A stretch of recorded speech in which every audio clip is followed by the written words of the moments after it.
Ali voznikom že svetujete oziroma priporočate menjavo pnevmatik? Ja, moje osebno mnenje je, da še bi bilo dobro kakšne tedni počakati. Predvsem vemo, da so konec tedna napovedane zopet neke snežne padavine.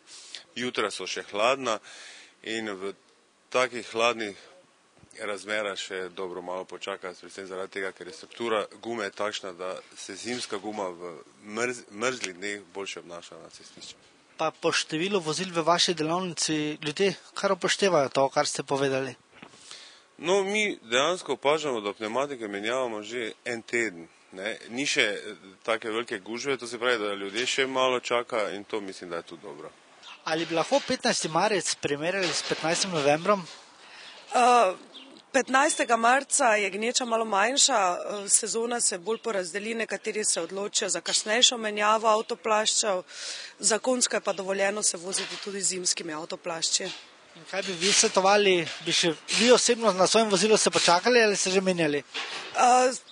Na svojem vozilu sem že menjala, svetovala bi strankam, da avtoplašče zamenjajo, ko se temperature dvigne nad 10 stopinj Celzija.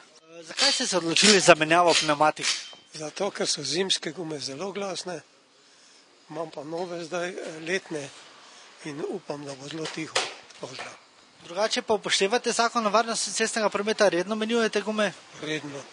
Že leta in leta tu. Vozim 50 let in odkar je to bolj urejeno, kot je bilo takrat, se redno držim tega. Torej ne presegate na letne pnevmatike in verige v prtljažniku? Ne, to ne maram.